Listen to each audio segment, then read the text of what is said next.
Yosh, bienvenue sur Manga Corp. Aujourd'hui on va parler d'un isekai, mais comme vous avez pu le voir, on est dans un nouveau décor, on est en plein test. N'hésitez pas à me dire ce que vous en pensez en commentaire, et d'ailleurs...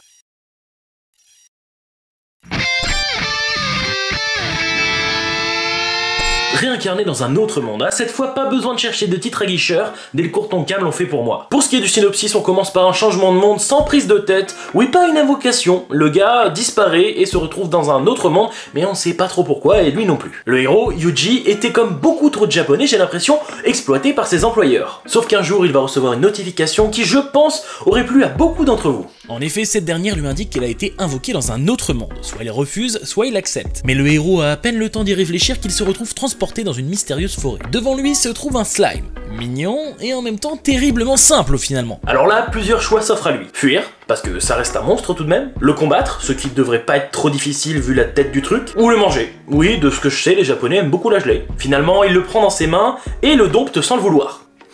Ça sent le héros surcheaté ça. Après quelques pas avec son nouveau compagnon, il tombe sur une étrange maison abandonnée. Dans celle-ci se trouve une bibliothèque abritant d'innombrables grimoires. Après c'est bien beau, mais c'est pas avec une seule lecture qu'il va maîtriser les sorts du livre.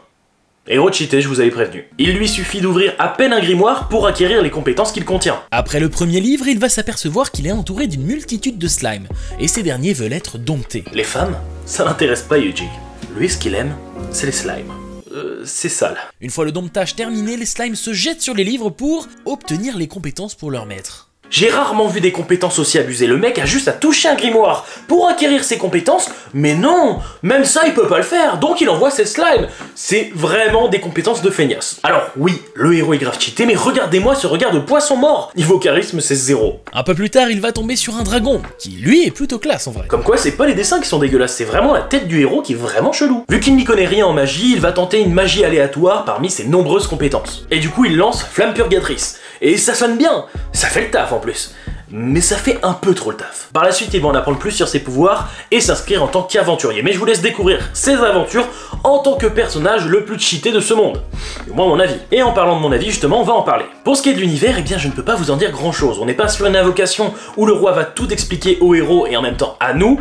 Là, il est transféré par on ne sait qui et il sait pas trop quoi faire finalement. C'est un tome de découverte. Et finalement, c'est à travers ses yeux qu'on va découvrir ce monde, même si ce premier tome nous en apprend pas beaucoup. Après, je pense que c'est un monde fantastique comme les autres, ça m'a l'air d'être un isekai vraiment très classique. Voilà, c'est toujours appréciable, mais voilà, ça va pas être une grosse pépite. Parlons un peu du héros maintenant, Yuji. Il est très sérieux, et c'est vrai que moi j'apprécie ça, parce que ça change de d'habitude, c'est un gars qui est posé, réfléchi, et qui n'est pas trop con. Du moins je crois. Je vais pas dire qu'il est attachant, et c'est vrai que son manque de charisme empêche un peu finalement toute attache, mais c'est agréable de voir la découverte de ses pouvoirs à travers ses yeux, et puis il a de bonnes réflexions, on sent que ça va bien avancer, qu'il va prendre des bonnes décisions. Voilà, ça reste appréciable, c'est un bon gros Naro, un bon gros héros surpuissant, qui fait plaisir. Alors je vous disais que ce premier tome était une grosse introduction. C'est le cas, et la preuve, il n'y a pas d'autres personnages importants à part notre héros, ce qui est assez spécial, j'ai pas l'habitude de voir ça personnellement, mais bon, ça va pas déplu, mais pour autant, on se demande vers où ce manga va se diriger. On sait pas trop ce que veut faire notre héros, on sait pas trop ce qui va se passer, bref, voilà, ça va peut-être graviter juste autour de notre héros qui va faire des exploits un peu surcheatés sans pour autant une base scénaristique puissante qui va nous attacher, on sait pas. Je verrai bien par la suite, mais il y a quand même 12 tomes au Japon pour le moment, donc je pense que ça peut partir très loin, et donc ça nous fait quand même pas mal de rap, donc je pense que des Courtonkam va nous les sortir assez vite, ce qui est appréciable, mais je suis vraiment curieux pour la suite, parce que je sais absolument pas sur quoi ça va se diriger. Pour ce qui est des dessins, comme d'habitude, je vais passer vite fait. C'est pas incroyable, franchement au niveau des visages, des expressions, je trouve ça pas trop fou, mais c'est loin d'être mauvais, vraiment ça gêne absolument pas la lecture, j'ai passé un bon moment, voilà. Bon, pour ce qui est du rythme, j'en ai déjà un peu parlé, c'est très rapide, on n'a pas le temps de s'ennuyer, et c'est clair que vous n'allez pas lâcher au milieu du tome, parce que vous n'allez pas le voir passer. Voilà, alors c'est une bonne chose, et en même temps, on a vraiment l'impression de ne pas avoir eu beaucoup d'informations. On verra par la suite, comme je vous l'ai dit, mais c'était très bien rythmé, ou peut-être trop rythmé, je sais pas. Enfin voilà, pour conclure, petit isekai que j'apprécie, une petite sucrerie à se mettre sous la dent, et c'est vrai que, vu le nombre de tomes, je me dis que ça peut être pas trop mal. Voilà, toujours un isekai héros surpuissant, ça fait plaisir quand c'est maîtrisé.